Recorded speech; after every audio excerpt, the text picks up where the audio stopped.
L'émission Coup de tête vous est proposée par la boutique Trinquant, située au 35 rue des Martyrs de Vingré à Saint-Étienne. Trinquant, le magasin des amoureux des verres, dédié au foot vintage et à la culture stéphanoise. Également visible sur trinquant.fr.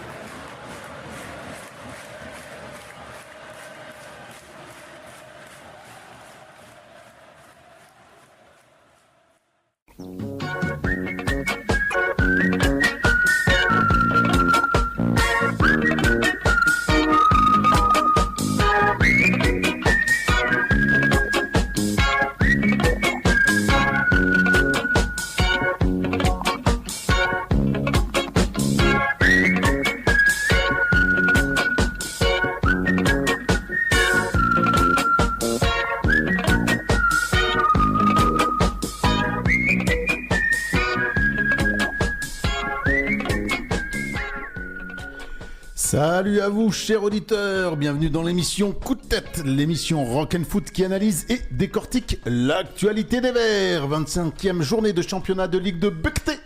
Saint-Étienne se déplaçait dans le Béarn, à Pau exactement, et les Stéphanois reviennent avec une belle victoire, 3-0. Autour de la table, le duo Eric et Olivier, salut à vous. Popolo, popo. Popolo, popo. Salut à toutes et à tous. Salut, normalement il faut que je fasse le... Saint-Étienne. Tu répondes.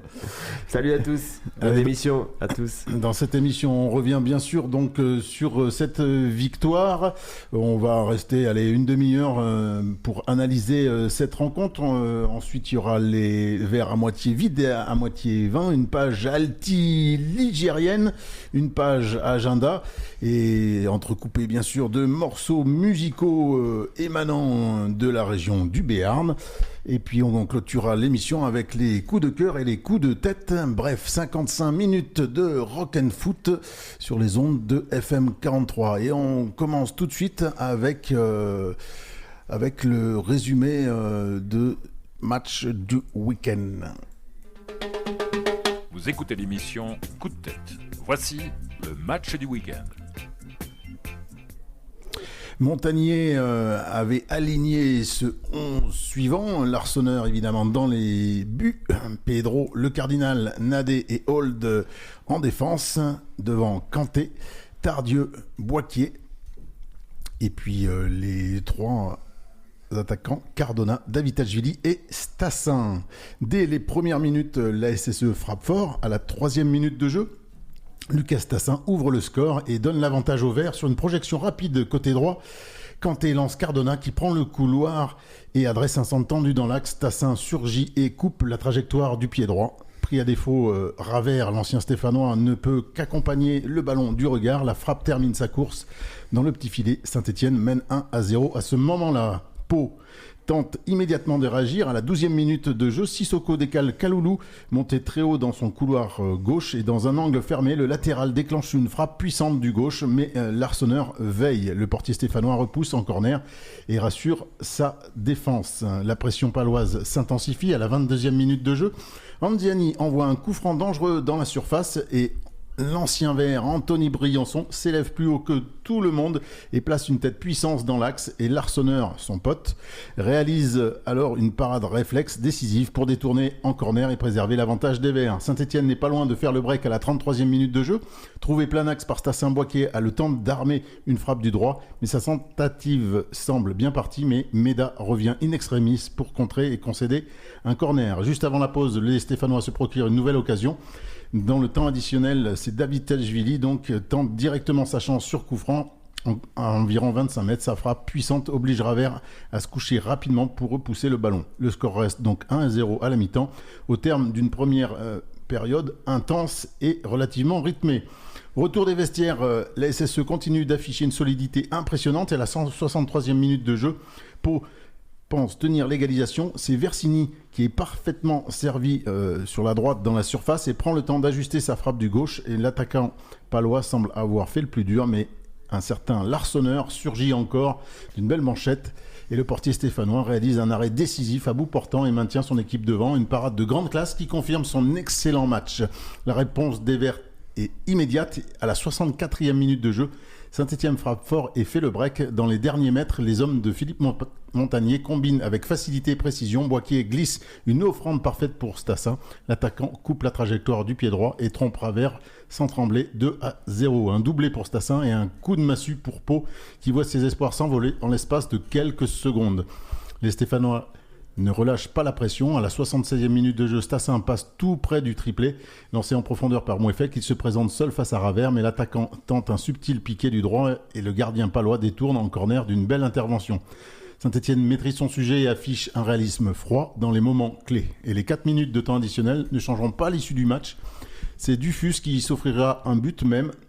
Victoire 3-0 pour la SSE qui a pris la tête du championnat le temps d'un week-end. Puisque hier, les Troyens l'ont emporté à Amiens. Donc les Stéphanois restent second du championnat. Merci Marco pour ce compte rendu précis. 4 à la suite, 4 succès de rang pour la SS version Philippe Montagnier. Un succès sur un score ample mais trompeur. La SS s'est montrée ultra réaliste et s'en est remise à son gardien pour garder sa cage inviolée. Ne trouvez-vous pas que c'est cher payé pour les Palois, déjà humiliés à l'aller? Ouais, évidemment, même si on a vu pourquoi cette équipe, elle était un peu friable, elle se découvre. On a vu pourquoi elle en avait pris 6 à l'aller, parce qu'à un moment, ce match, même si les débats étaient assez équilibrés au milieu du terrain, on a senti que la défense, parfois, elle pouvait craquer et vraiment craquer. Alors, est-ce que ça vient du fait que notre ami, notre ancien joueur qui a fait une excellente tête, Briançon, est sur le terrain? C'est vrai que c'est pas le joueur le plus rapide de ce championnat. Donc, est-ce qu'il a eu du mal face à Stassin, face à Cardona, qui sont des joueurs très rapides? Je sais pas, mais en tout cas, moi, j'ai senti cette équipe, comme à l'aller, extrêmement friable en défense. C'est la pire défense du championnat. Alors voilà, tu confirmes ce que je dis. Donc je trouve pas que ce soit cher payé sur cette rencontre. Tu l'as dit, Marco, il y a eu un réalisme froid. C'est vrai, on a eu de la réussite. Et puis heureusement que l'Arseneur a été au travail à maintes reprises. Ils n'ont pas pu revenir dans la partie. Mais ça m'a pas. Je crie pas au scandale avec ce score de 3-0. Peut-être le 6-0 à l'aller, il était un petit peu plus dur pour cette équipe paloise qui ferme pas le jeu. C'est vrai, hein, on a vu une équipe qui ferme pas le jeu, c'est plutôt agréable. On a assisté vraiment à un bon match, hein, peut-être le meilleur ce week-end, hein, parce qu'il y a eu d'autres rencontres qui étaient soporifiques. Et autant à Pau, on s'est pas ennuyé. Et effectivement, moi, bravo à cette équipe paloise qui ne ferme pas le jeu. Et c'est vrai que le score peut être sévère pour eux, hein, parce que Saint-Etienne a été clinique. Ils ont tenté, une fois de plus, une ou deux fois de plus les tentatives au but au cours de cette rencontre, mais au final il y a 3 buts d'écart. C'est quand même assez énorme quand tu vois cette rencontre où aussi les Palois ils ont tenté, ils sont tombés sur un super portier stéphanois. Ils n'ont pas eu vraiment la chance, mais bon, voilà, tant mieux pour nous, hein. Mais c'est vrai que cette équipe paloise, elle est vraiment très agréable à suivre. Ouais, à Guingamp, on a inscrit nos 2 buts dans le premier quart d'heure. Contre Laval et à Pau, tu l'as dit tout à l'heure, on a trouvé l'ouverture à la 3e minute. Donc forcément, ça aide de prendre l'avantage si tôt dans la partie. Ensuite, on n'a pas eu la possession comme lors des dernières sorties des Verts. Mais la solidité défensive retrouvée en fait, fait qu'on a plutôt bien mené notre barque, j'ai trouvé, durant la rencontre. On a réussi à tuer le match pour une fois, ce qu'on n'arrivait pas à faire jusqu'à présent. Est-ce que vous, devant votre télé, vous avez réellement tremblé, sachant que on a été par séquence bousculé? Ah bah oui, parce que l'Arseneur, par 2 fois, et surtout l'occasion en deuxième mi-temps là, de Versini, c'est l'ancien Clermontois, hein, c'est ça, qui a posé énormément de soucis à notre défense stéphanoise, hein, au cours de la rencontre, en tout cas à nos latéraux. Juste avant le deuxième but de Stassin, en fait. Moi je la vois au fond, et il faut un superbe arrêt de l'Arceau là-dessus, et tant mieux, hein. Et puis après tu tues le match, on va dire 1 minute après, hein. Donc ça change complètement la donne. Mais c'est vrai qu'ils auraient pu revenir sur ceux que j'ai relatés dans le résumé, hein. Donc oui, si, j'ai eu peur, moi, en regardant devant mon écran, j'ai eu peur, parce que La défense stéphanoise sur les côtés, elle n'était pas à la fête. Hein. Et puis surtout, on reculait. Alors il faut souligner que Montagnier aussi, par rapport au match précédent à domicile, il a aligné son milieu de terrain avec 2 points de basse. Donc il y avait juste Boaquier en tant que milieu à pointe haute, mais ce qui change quand même pas mal la donne. Donc automatiquement, tu recules. Voilà, tu joues beaucoup plus bas, donc ça offre peut-être aussi à l'adversaire de se créer des occasions, en tout cas d'investir le camp adverse plus facilement. Oui, alors moi je vais mettre beaucoup de temps à m'habituer à cette nouvelle façon de jouer. Pas que j'aime pas, mais c'est vrai qu'on n'a pas l'habitude. On a l'impression que il prépare ses joueurs pour subir sans problème en fait. Ça fait partie du jeu de subir, alors qu'on se rappelle de l'équipe de Horneland qui dès qu'elle subissait encaissait. Donc là on est capable de subir et de pas encaisser. Donc je pense que c'est travaillé. Je pense que comme tu le dis, on joue plus bas. On peut faire le dos rond. On s'appuie sur une défense qui retrouve un peu de confiance. Donc franchement j'avoue que moi j'ai pas trop tremblé devant ma télé, à part sur les grosses occasions, mais sinon dans le jeu ils ont un super milieu de terrain là. Un joueur qui est très bon au milieu, t'as donné son nom, Marco, voilà. Et à part lui, c'est vrai que je pense que tout est parti un peu de lui. À part ça, on a un peu assez bien contrôlé dans le jeu, c'est pas loin. Ouais, on a l'impression qu'on arrive mieux à gérer les temps faibles, sans être réellement inquiété. Exactement. Même si l'Arsenal en l'occurrence a sorti le gros jeu sur la tête à bout portant de Briançon et puis l'occasion de Versigny, mais en dehors de ça, on a même pu marquer par le but du 3-0 par Stassin, bien lancé par Mouefek. Après, comme j'ai dit au départ, je trouve que le score est lourd, mais enfin bon, la victoire des Stéphanois est méritée. Par rapport au 11 de départ, Philippe Montagnier avait aligné face à Laval exactement, vous vous rappelez, le même 11 qu'à Guingamp, comme on dit jamais 203 et puis on change pas une équipe qui gagne. Là il y a eu en fait un changement au milieu de terrain. Marco l'a évoqué tout à l'heure, donc c'est Tardieu qui est entré au milieu au détriment de Miladinovic qui a retrouvé sa place. Donc par rapport à la pointe basse que tu as mentionné, est-ce que vous avez noté vous une vraie différence dans ce secteur de jeu? Est-ce que ça a influé quelque part de mettre Tardieu en lieu et place de Miladinovic? Il y a eu des carences dans les contrôle passe. Moi, il se trouvait pas toujours. Et c'est la même chose que face à Laval, quoi. J'ai trouvé que c'était pas encore un jeu fluide au milieu de terrain. C'est encore approximatif. C'est pour ça que pour moi, le 3-0, c'est bien joli, mais c'est pas parfait, loin de là.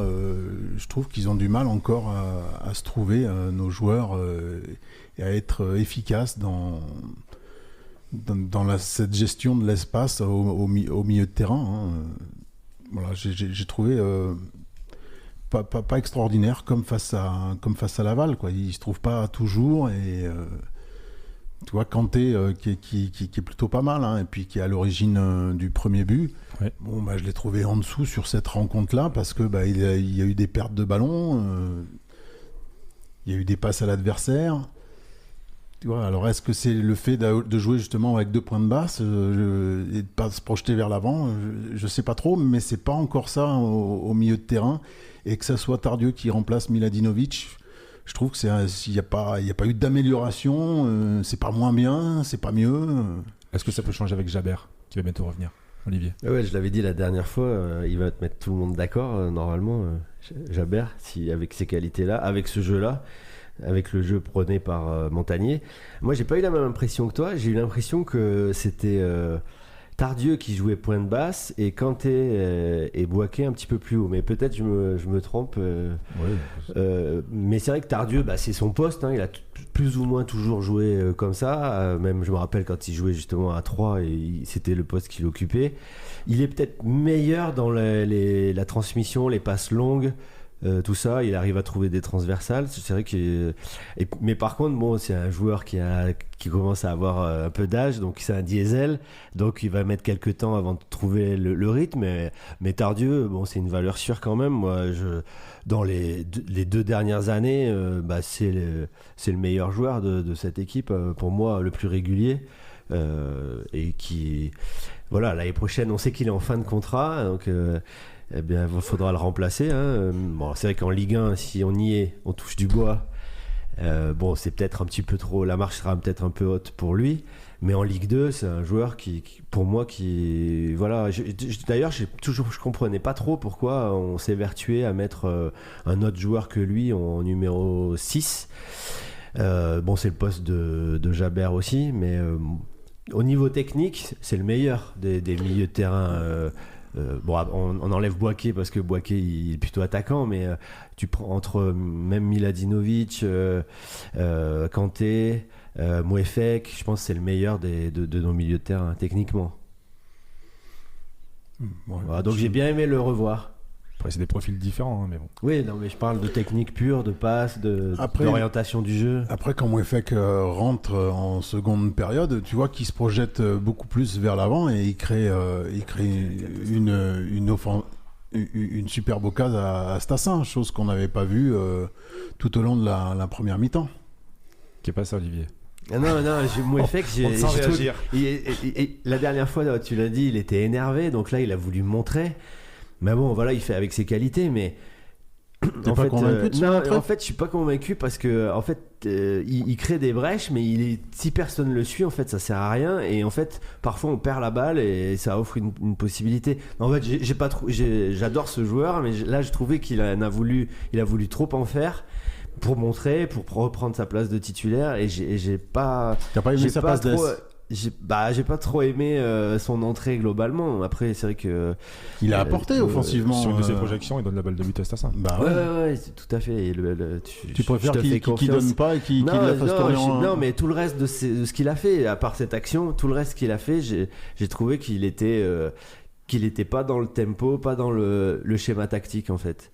Ils ont tous respecté le plan de jeu et lui, quand il est rentré, ça a créé quelque chose de complètement différent. Voilà, un peu box to box. Et alors que Montagnier, j'ai l'impression que le bloc, il faut qu'ils montent tous ensemble. Progressivement. Box to box, c'est pas pour Ferreira, ça. Il peut pas, quoi. Donc il y a deux joueurs.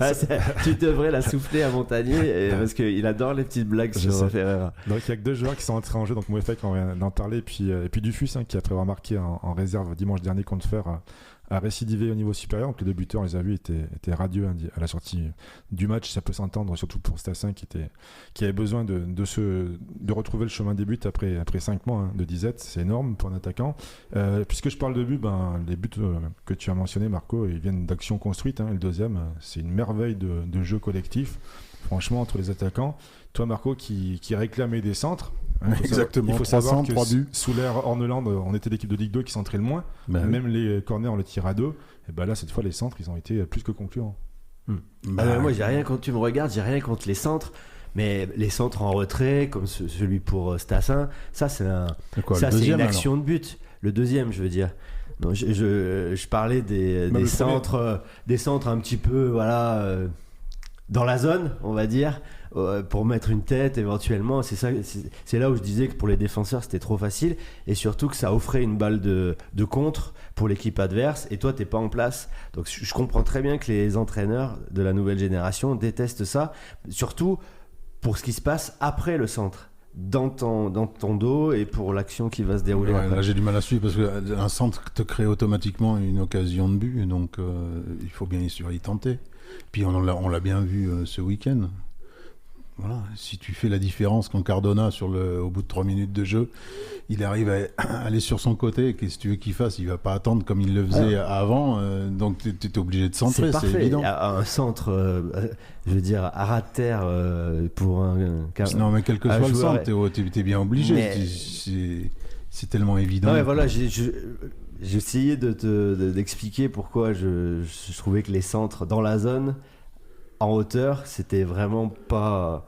C'est vraiment pas moderne parce que si tu veux maîtriser les occasions adverses, t'as des équipes qui arrivent à finir un match sans que les adversaires, et même en première ligue, aient une seule occasion parce qu'ils maîtrisent tous les moments du jeu. Et faire un centre comme ça offre une possibilité à l'adversaire. Oui, mais là tu choisis, tu sélectionnes le championnat le top du top, quoi. La Champions League, les équipes, les joueurs qui jouent là-bas, c'est l'excellence, c'est l'excellence pure, quoi. Donc tout est à sa place et tout est quadrillé. Mais dans un championnat de Ligue 2, comme le préconisait le Viking, tu es sur le côté, en fin de compte, tu es obligé de revenir en arrière et ainsi de suite. Et c'est là qu'on perdait la balle à chaque fois. Et si tu veux toujours passer par l'axe, ça fonctionne pas. Donc évidemment, quand tu es sur le côté, tu dois centrer. Et bon, là, Il faut 300, faire 3 revenir buts, quoi. Sissoko, je pense. Alors, là, Il y a un peu de tension, ça. c'est une raillerie de ta part, là. Stassin, il joue très bien le coup, hein, il freine sa course. Même le but de Dufus, il propose une solution au cas où, je trouvais, franchement. Et le deuxième but, j'en ai parlé, franchement, magnifique. Hein. Magnifique. Tous les joueurs offensifs sont impliqués. Et Boaquier, Boaquier, le top. Hein. Le top. Et tu deux vois, passes décisives, le meilleur fait- passeur du championnat. le fait de jouer avec ce milieu pointe haute, ça donne quand même une certaine liberté à Boaquier, qu'il aille sur la gauche, qu'il aille sur la droite, qui est vraiment intéressante. Alors sous l'ère Horneland aussi, il avait eu ce rôle sur les derniers matchs. Mais là, il est vraiment efficace. C'est vraiment un beau joueur, ce Boaquier. Dommage qu'il ait fait un carton, encore une fois. Ouais. Alors l'incidence, C'est ça son sera quoi? péché mignon, ouais. L'incidence, c'est... Pour l'instant, non, mais bon. Pour l'instant, on verra. Il est sous la menace.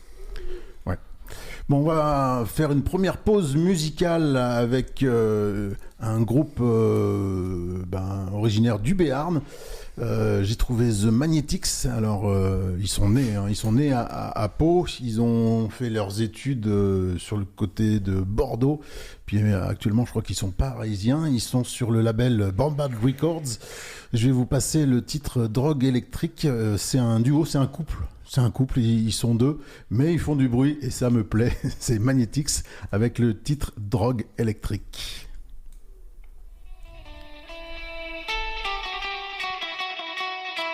Et je vous conseille, chers auditeurs, si ce genre de musique ça vous plaît, d'aller écouter sur le label Bombard Records.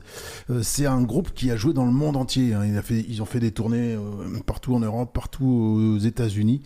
Et ils ont une réputation scénique qui vaut le déplacement. Voilà, The Magnetics. On est bien dans l'émission Coup de tête, l'émission Rock and Foot, et on est toujours sur cette rencontre entre Pau et Saint-Étienne qui a vu la victoire des Verts 3-0. Ouais, à son arrivée, Philippe Montagnier apparaît au plus pressé en stabilisant l'assise défenve. Il semble avoir tout de suite trouvé la solution au problème qu'il a identifié, puisque son équipe a fait carton plein, 12 points sur 12 possibles. Alors à quoi est-ce qu'il doit s'atteler à présent? Est-ce que Puissance c'est 4. la qualité du jeu, ou est-ce que vous pensez que poursuivre cette voie sera suffisant pour monter en Ligue 1? Bah oui, je vois pas la recette, on dirait qu'il l'a trouvée. Hein. Mais est-ce qu'on peut On améliorer n'a la pas qualité de jeu? on a affronté des équipes, voilà. De toute façon, dans cette équipe, dans cette ligue, tout le monde peut battre tout le monde. Et quand tu as affronté 4 adversaires, c'est que, bah voilà, c'est pas un coup de chance. Le Pau, c'est quand même, au début de championnat, ils jouaient les premiers rôles. On a affronté de bonnes équipes. Guingamp, c'est une bonne équipe également. Donc la recette, il l'a. Alors sur quoi il doit travailler, je suis pas. Il faudrait être au plus près de l'entraînement pour voir ça. Il lui manque quelques joueurs. Hein. Je pense à Chico Lamba au milieu, Jabert, Chico Lamba derrière, Jabert au milieu. Donc peut-être réussir à intégrer ces joueurs pour faire souffler de temps en temps les titulaires. Mais je vois pas ce que tu peux améliorer En termes de jeu, je parle. en termes de jeu, voilà, et c'est des fois minimaliste, mais ça fonctionne. Donc de la même manière que le 11 titulaire, il n'a pas beaucoup changé. On change pas une équipe qui gagne, donc on change pas une tactique qui gagne non plus. Hein. Donc est-ce que surfer sur cette spirale, ça va suffire? Les coups de pied arrêtés. Essayer de les soigner, que ce soit les coups francs ou les corners. Voilà. Je pense qu'en plus avec le Cardinal, lorsqu'il monte, et ça peut être, il y a des coups à faire. Comme l'a fait Briançon. Comme l'a fait Briançon. Et puis oui, moi je reviens au milieu de terrain. Ouais.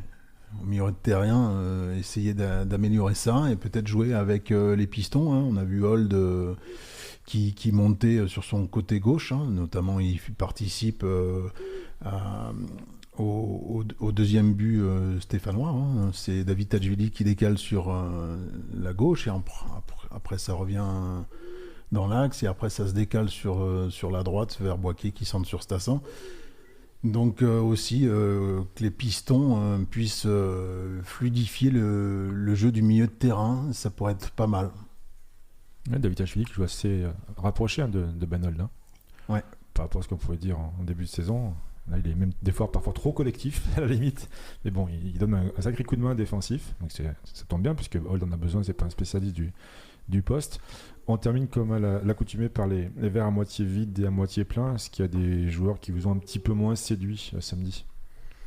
Moi je l'ai dit, Mouefek, ça rentrait en jeu. Et justement, David Tachvili, j'ai trouvé peut-être qu'il avait été ciblé par les Palois, mais je l'ai trouvé un peu moins percutant. Parfois, il est souvent revenu en arrière alors qu'il aurait pu essayer, tenter sa chance. On sait qu'il a un bon crochet, qu'il est rapide. Donc je dirais David Tachvili, ouais, aussi. Ouais, les latéraux qui ont eu du mal face aux attaquants palois tout au long de la rencontre. Voilà, que ce soit Hold ou Pedro, c'est pas encore ça. Autant la charnière centrale, ils ont tenu les rênes hein, avec Nadé, toujours irréprochable pour moi. Cardinal pareil, hein, mais les latéraux ils ont souffert hein, avec la petite flèche là, ça a quand même posé des soucis à certains moments et si l'Arsenal n'est pas là hein, ça crée le but quoi, hein.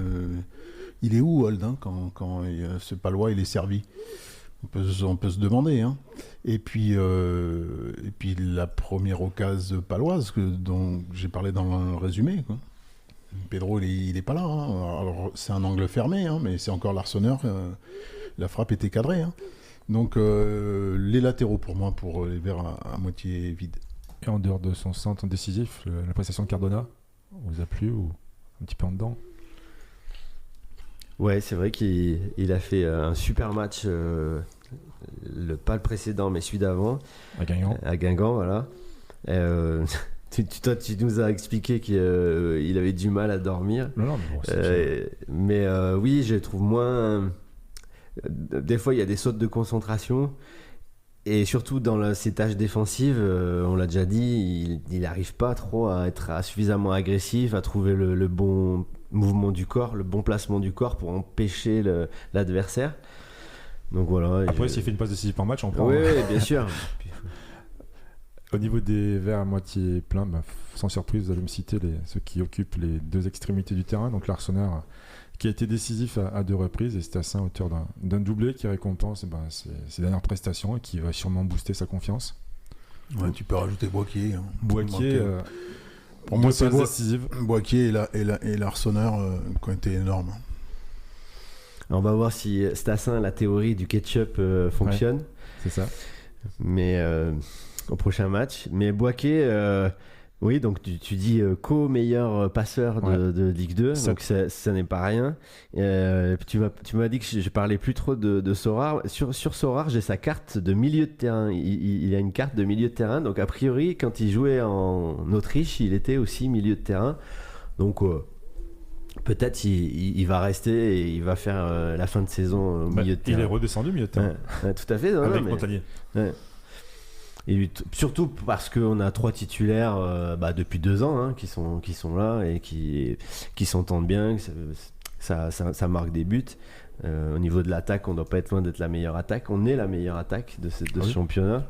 Donc voilà, avec un joueur comme ça. En plus, a priori, il adore passer. Il a donné une interview où il aimait autant, sur Evect, où il aime autant, il affirme qu'il aime autant faire des passes que marquer des buts. Après, Montagnier a rétabli la connexion Cardona-Stassin. C'était pas le cas sous Orneland. Tout à fait. Bon, très bien. Allez, on enchaîne avec la page Haute-Loire.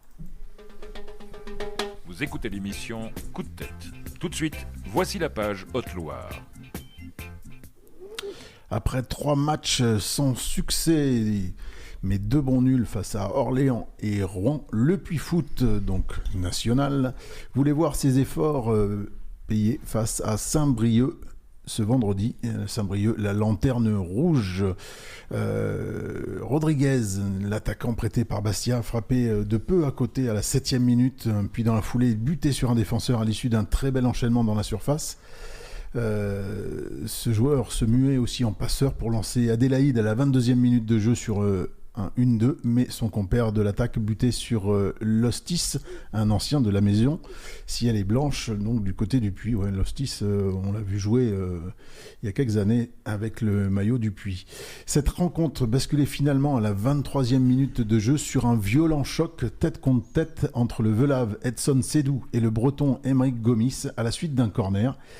Et si le défenseur local se relevait assez rapidement, son adversaire restait longuement au sol sonné, ce qui provoquait l'inquiétude des 22 acteurs sur le terrain. Et finalement, les sapeurs-pompiers étaient obligés d'intervenir pour l'évacuer. Après cette longue pause de plus de 20 minutes, le jeu reprenait au moment de l'entrée dans le temps additionnel avec donc 23 minutes supplémentaires à disputer. Après cet incident, étrangement, cette pause imprévue n'avait pas coupé les jambes des joueurs. Ils reprenaient tambour battant avec 2 buts marqués en l'espace de 5 minutes. D'abord, c'est Adélaïde, du côté du Puy, qui a ouvert le score. Il reprenait un centre de Gauthier en frappant d'abord sur le poteau, puis en marquant dans le but vide à la 45e plus 5 minutes, donc 50e. De la première période. Le Stade briochin s'y reprenait aussi à 2 fois pour égaliser. Après le tir sur la barre transversale de Giano, c'est Achabar qui envoyait le ballon dans le filet opposé d'un joli ciseau acrobatique 5 minutes plus tard. Cette fin de première période était donc spectaculaire et elle aurait même pu accoucher d'un 3e but dans les derniers instants. Lancé parfaitement dans la profondeur par Djemo, Adélaïde partait jouer son duel face à Lostis, un duel remporté par le dernier rempart breton.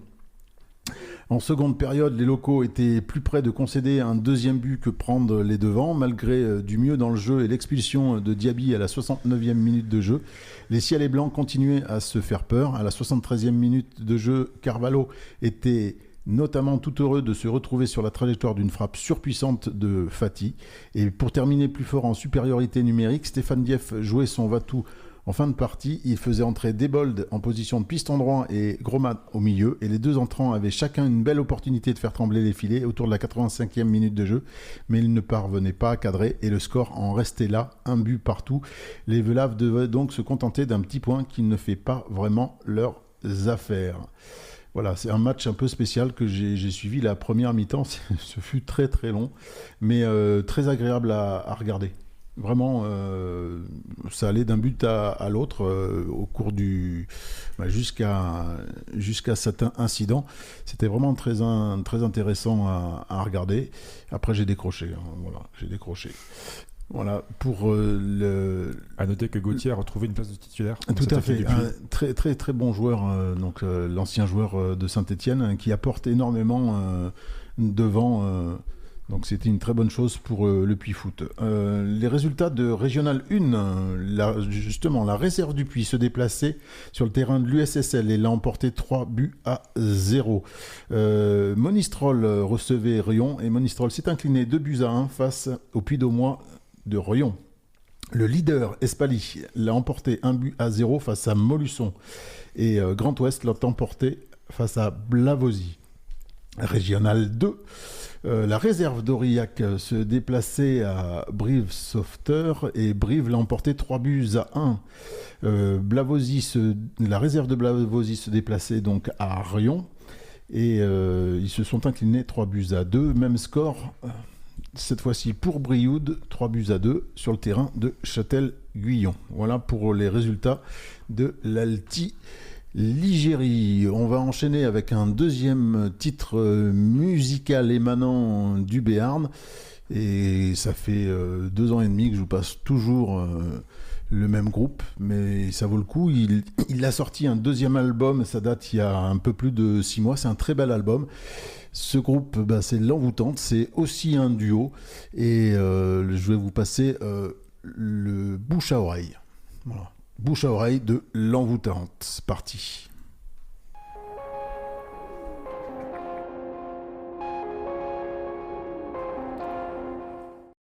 Bouche à oreille, le titre de L'Envoûtante, un sacré artiste qui se trouve donc dans la région de Pau, que j'adore. Vraiment, vraiment, je vous conseille son dernier album, son premier aussi, qui est vraiment, qui est vraiment très très bien réussi. J'ai cru que c'était la région de Pau que t'adorais dans ta phrase. Non, je connais pas. Tu connais pas? Non, Moi non plus. Eric. J'ai pas eu le temps de profiter. On a les retours express. T'es rentré dans la nuit, quoi. Je gagne et je m'en Voilà. vais. On enchaîne avec l'agenda. Vous écoutez l'émission Coup de tête. Voici l'agenda. Alors le Red Star, un club dont les chants des supporters ressemblent étrangement aux chants des Stéphanois, hein, on l'avait vu au match aller. Donc cette fois-ci ce sera à Geoffroy Guichard, samedi 20h comme d'habitude.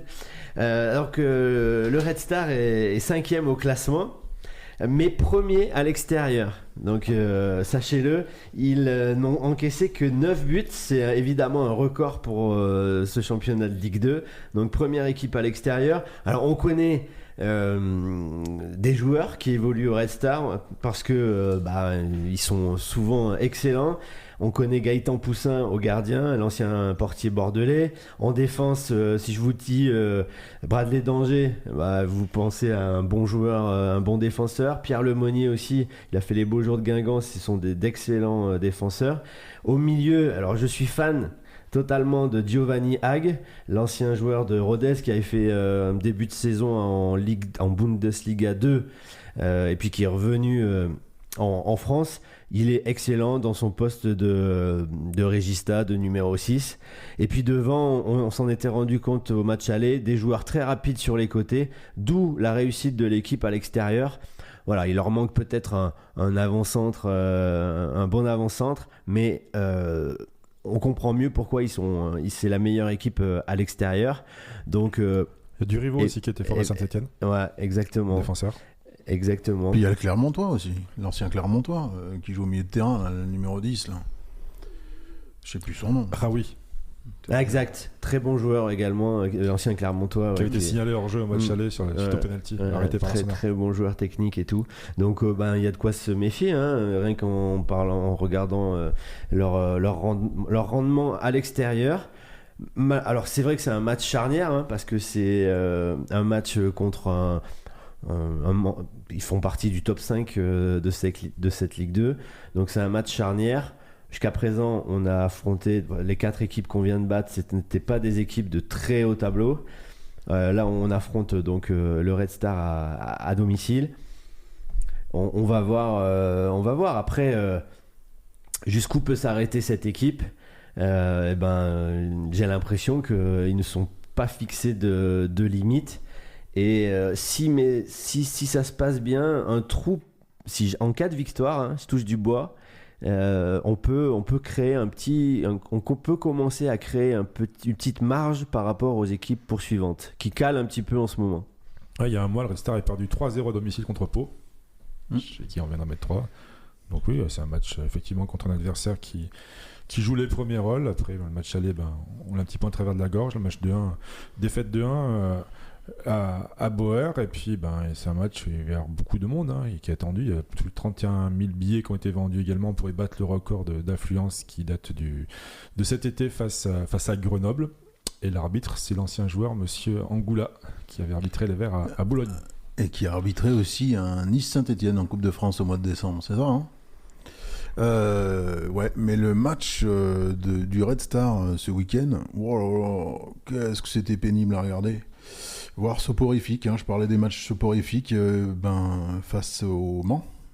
C'était compliqué pour le Red Star. Hein. Ils auraient pu s'incliner sur une dernière occasion du Mans dans les arrêts de jeu. Ce fut compliqué, c'était pas très joli à regarder. Donc je sais pas trop quoi en penser. J'ai en travers de la gorge, et j'espère que les joueurs stéphanois aussi auront en travers de la gorge le match aller, hein, parce que avec un grand Ferreira. Ouais, et puis ils sont pas adaptés à l'adversaire. C'était flagrant, et puis ça me semblait aussi on va dire, la largeur du terrain. On s'était posé la question de la largeur du terrain du stade à Saint-Ouen. Tout est bizarre là-bas. Tout était étrange, ça allait peut-être perturber nos Stéphanois. Moi, j'espère qu'ils vont faire la différence parce que j'ai du mal à digérer cette défaite là-bas, qui est pour moi pour Orneland, hein, mais même si effectivement Ferreira était passé à travers, comme souvent ce fut le cas lorsqu'il était aligné. Donc Olivier rappelle, samedi 20h, c'est ça, à Geoffroy Guichard. Je me trompe pas cette année. Et pour ceux qui peuvent pas se munir d'un billet, hein, puisque je crois que c'est déjà pas mal plein, en tout cas dans les deux copes.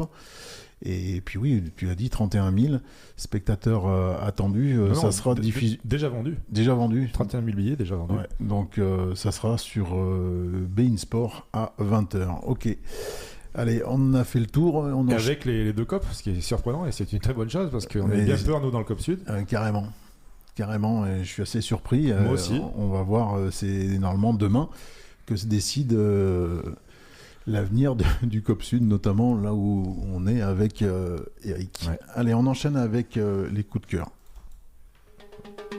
Vous écoutez l'émission Coup de tête. Voici les coups de cœur. Alors bien sûr, coup de cœur pour la victoire 3-0 de samedi à l'extérieur, la 4e en 4 matchs depuis la prise de fonction de Philippe Montagnier. Pour le doublé de Stassin, avec une mention particulière, j'ai dit tout à l'heure, pour le second but, à la conclusion d'un super mouvement collectif. Et puis je vous invite à regarder sur YouTube l'Arena, qui a consacré un sujet aux supporters stéphanois. Ça s'appelle Le Chaudron de Saint-Étienne, Culture et Ultra. C'est très intéressant. Je le note. De mon côté, je ne sais pas si vous avez vu... Et je ne sais pas s'il faut s'en réjouir, je l'ai mis dans mes coups de cœur. C'est un test pour la sonorisation des arbitres.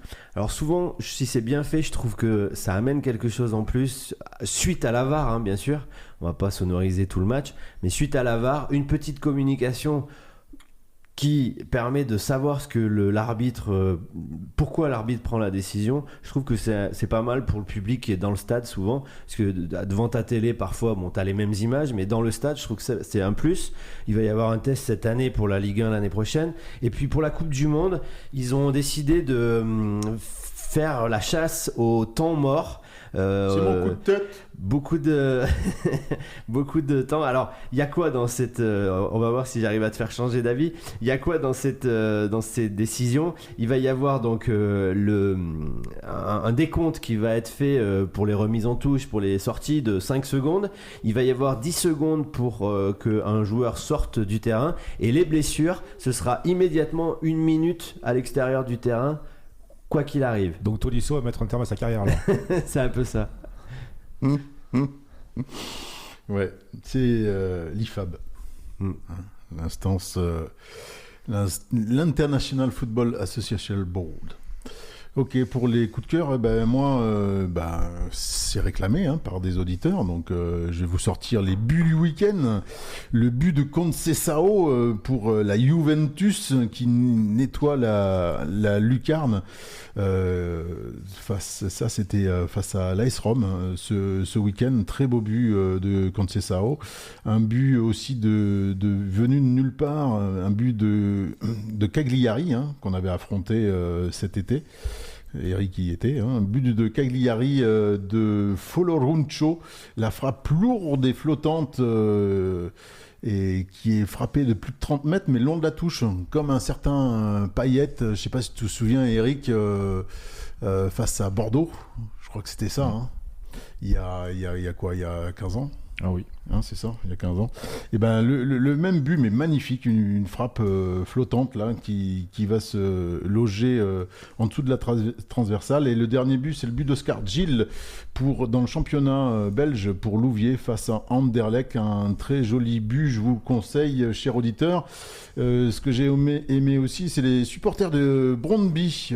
Donc ça, c'est il y avait un derby face à un club danois. Et les supporters qui étaient de Brøndby, qui étaient dans le parcage, donc ils étaient gênés par des grilles. Et ils sont pas gênés, ils ont enlevé les grilles pour mieux voir. Je trouve ça sympathique. C'est vrai qu'avec ces grilles, des fois, tu vois pas très bien. Ils les ont enlevées, ils sont pas gênés. On les avait fait tomber à 3, nous. Ouais, exactement. Et j'y étais. Pour le match d'ouverture. Mais là, ça date. Là, Sur le but de Christophe Lagrange. Exactement, c'est il y a plus de 30 ans. Exact. Voilà. Allez, on enchaîne avec les coups de tête.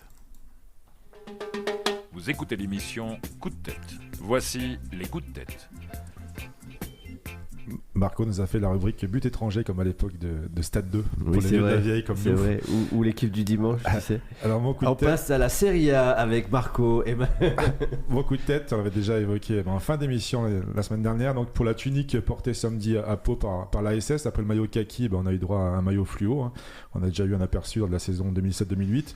Alors, comme si on avait besoin lors d'une saison de 4 maillots différents, sans compter ceux confectionnés pour des événements en particulier. Alors, garant des valeurs et donc des vraies couleurs, les Green Angels en fait part de leur mécontentement. Nouveau maillot, l'ASS est un club historique, pas une marque tendance, ont-ils affiché sur la vitrine de la boutique des Verts avant qu'une autre banderole ne soit déployée dans le parquage à Pau. Pour ceux qui auraient tendance à l'oublier, voici les couleurs de l'ASS depuis 1933, bien sûr, les seules couleurs vert et blanc. Voilà, je renchéris, puis je ferai pas long parce que j'ai offert un coup de tête à Marco avec mon histoire de l'IFAB.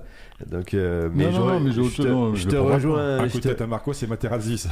Je te rejoins sur le Marco. Sur Marco, en fait. Je te rejoins Putain, sur il ton, fait Robert Chapat sur là. ton coup de tête.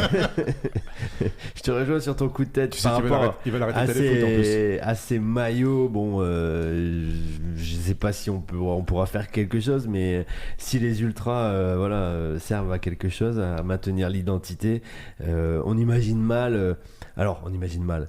On le voit malheureusement, mais des clubs historiques comme Liverpool, voilà. Alors, si c'est sur un match. Bon, ça va être des coups de tête. Le club a dit qu'il allait être utilisé le maillot. Hein. Mais ça serait dommage que ça se répète trop souvent. On dirait Wolfsburg là, qui a joué. Voilà. Ouais, c'est vrai. Je te laisse, Marco. Mes coups de tête, le plus gros coup de tête, c'est l'affluence en Ligue 2. Si on fait le tour des stades ce week-end, alors Saint-Etienne ne recevait pas, ils se déplaçaient dans un petit stade, hein, vous étiez moins de 4000, hein, c'est ça, hein. Donc ça aide pas.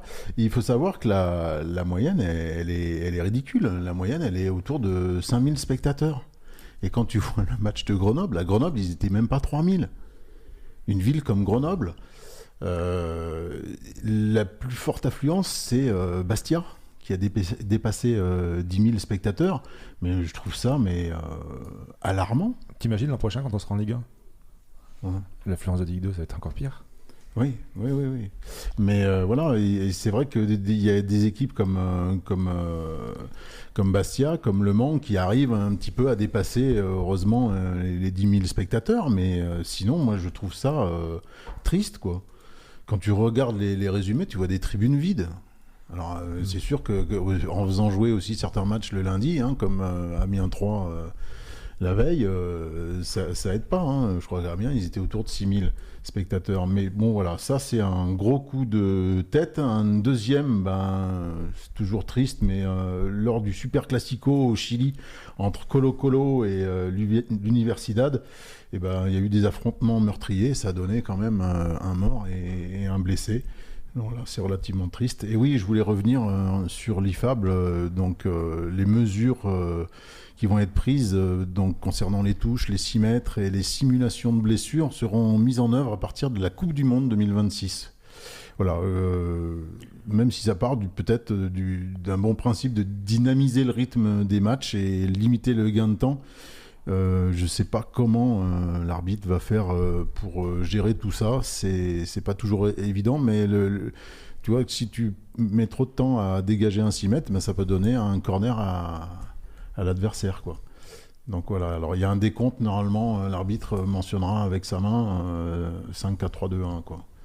Mais bon, on va voir ce que ça donnera. Moi, j'ai un dernier coup de tête, c'est pour Olivier qui a regardé une vidéo de Raymond Domenech pendant un coup de tête. Ah ouais, Je cherchais désespérément un coup de tête. On a un petit peu de temps ou pas? Oui. Parce qu'il y en a un autre.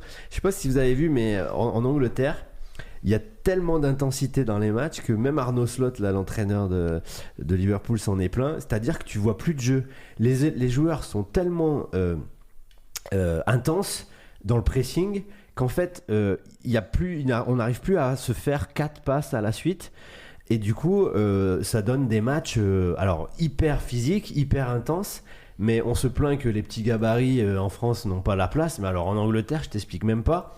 Donc on marque que sur coups de pied arrêtés. D'ailleurs, il y a des entraîneurs qui sont spécialisés des coups de pied arrêtés. On ne protège pas les gardiens. Ça donne un jeu complètement différent en Première Ligue. Tu disais que c'était l'excellence, mais en fait, quand tu te fais chier. Enfin, tu te fais chier. Pousser à l'extrême, ce pressing, cette intensité, en fait, elle donne des blocs qui, tu vois, se jettent les uns sur les uns sur les autres dans les pieds des défenseurs, ce qui fait que on n'arrive pas à construire aucune action et ça donne un football bizarre qu'on n'a pas l'habitude de voir. Et il y a un préposé au coup de pied arrêté qui a réclamé une prime supplémentaire à chaque but marqué sur coup de pied arrêté. Tout à C'est fait. fou, hein. Et en plus, t'as pas de centre. Ah si, j'ai sur corner. Allez, on vous remercie, chers auditeurs. On se retrouve la semaine prochaine pour analyser, décortiquer le Saint-Étienne Red Star qui aura lieu donc samedi à Geoffroy Guichard. D'ici là, bise à l'œil, portez-vous bien et allez les Verts! Bonne semaine, allez les Verts. L'émission Coup de tête vous a été proposée par la boutique Trinquant, située au 35 rue des Martyrs de Vingré à Saint-Étienne. Trinquant, le magasin des amoureux des Verts dédié au foot vintage et à la culture stéphanoise. Également visible sur trinquant.fr.